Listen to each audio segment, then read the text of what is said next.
खौफनाक मकान, एक तवील हॉरर कहानी। हिस्सा 1, वीरान मकान का राज। गांव चांदपुर की सबसे सुनसान जगह पर एक पुराना शिकस्ता मकान खड़ा था। लोग इसे अंधी खिड़की वाला मकान कहते थे, क्योंकि इसकी खिड़कियों में कभी रोशनी नजर नहीं आई, मगर आंखों की तरह किसी को घूरती रहती थी। रात के वक्त वहां से गुजरने वाले अक्सर कहते कि उन्हें कोई कहकशाएं नहीं बल्कि साए हिलते हुए नजर आते हैं। कुछ का कहना था कि अंदर से किसी औरत की रूहनी चीखें आती हैं, जैसे कोई सदियों से कैद हो, लेकिन असल हकीकत किसी को नहीं पता थी। हिस्सा 2, हमजा की गलती। हमजा एक बहादुर मगर हद से ज्यादा तजस्सुस रखने वाला लड़का हमेशा इस मकान की हकीकत जानने की जिद करता था।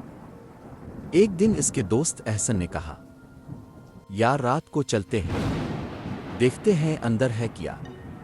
सब लोगों को डराए लगते रहते हैं, हम वीडियो बना लेंगे, डाल देंगे यूट्यूब पर। हमजा ने फौरन हाँ कर दी। रात के 12 बजे दोनों टार्च लेकर इस मकान के सामने खड़े थे। हवा रुक गई थी, दरख्त साकित थे, जैसे पूरी दुनिया सांस रोके उन्हें देख रही हो। दरवाजा खुद ब खुद चेरर खिल गया। एहसन के हाथ कांप गए। हमजा बोला, डर मत, चल अंदर। जैसे ही दोनों अंदर दाखिल हुए, मकान का दरवाजा खुद ही जोर से बंद हो गया। हिस्सा 3, पहली हौलनाक झलक। अंदर अंधेरा गहरा था। टार्च की रोशनी में दीवारों पर पुरानी पटी हुई तस्वीरें लटकी थीं। सब में एक ही औरत थी, लंबे सिया बाल, खाली आंखें, सफेद चेहरा, जैसे कोई जिंदा ना हो।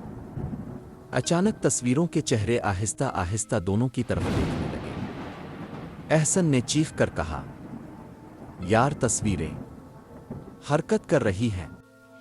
हमजा ने टार्च हटाई, फिर दोबारा तस्वीरों पर डाली। तस्वीर अपनी असल हालत में थीं। शायद वहम है, आगे चलते हैं, हमजा बोला। लेकिन जैसे ही दोनों ने एक कदम बढ़ाया, दीवार के अंदर से किसी ने नाखून खटखटाए। ठक ठक ठक, जैसे कोई अंदर फंसा हुआ निकलना चाहता हो। हिस्सा 4, आवाजों का हमला। ऊपर वाले कमरे से एक औरत की रोती हुई आवाज आई। एहसन ने फौरन कहा, हम वापस जा रहे हैं, लेकिन दरवाजा बाहर से किसी ने बंद कर रखा था, हल ही नहीं रहा था। फिर ऊपर से आवाज आई, कौन है? आवाज इतनी टूटी हुई, इतनी खौफनाक कि हड्डियां तक सुन हो जाएं।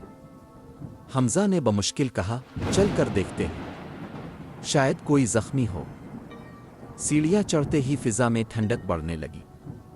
सांसें धुंध की तरह नजर आने लगे। ऊपर पहुंचकर देखा, एक कमरे की चौखट में सफेद लिबास में एक औरत खड़ी थी। बाल जमीन तक लटक रहे थे, चेहरा नीचे झुका हुआ। अचानक इसके बदन ने झटके से तड़पना शुरू कर दिया और उसने सर ऊपर उठाया। इसकी आंखें बिल्कुल काले सुराख थीं। हिस्सा 5, हकीकत बेनिकाब। औरत ने एक ही जस्त में हमजा के सामने पहुंचकर चीख मारी, मुझे आजाद करो।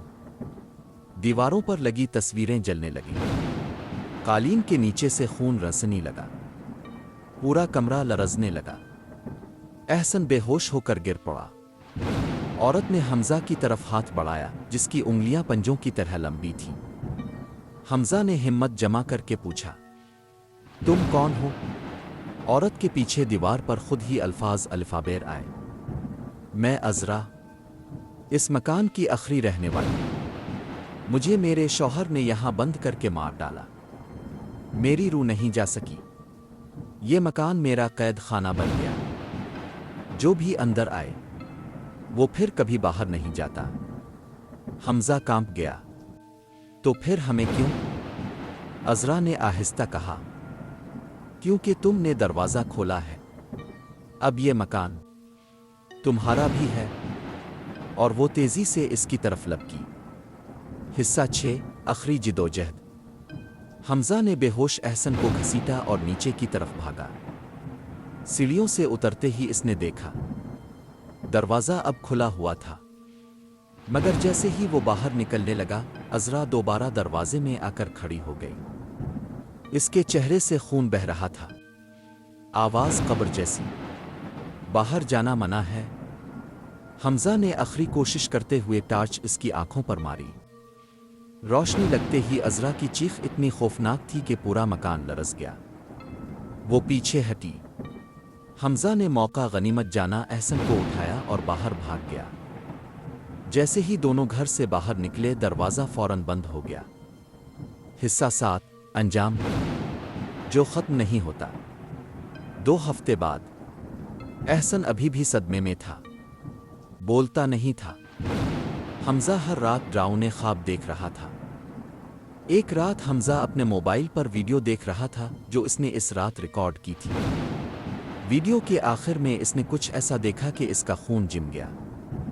جیسے ہی دونوں بھاگ کر باہر نکل رہے تھے، ویڈیو میں صاف نظر آ رہا تھا عذرا ان دونوں کے پیچھے چلتی ہوئی باہر نکل آئی تھی، اور ویڈیو کے آخری فریم میں وہ کیمرے کے بہت قریب آ کر آہستہ کہہ رہی تھی، یہ مکان تو چھوڑ دیا مگر تم دونوں اب میرے ہو۔ حمزہ کا موبائل خود بخود بند ہو گیا۔ کمرے کا دروازہ آہستہ آہستہ چرچراتے ہوئے کھلنے لگا، اور اندر کوئی ہونٹوں پر مسکراہٹ لیے کھڑا تھا۔ ختم۔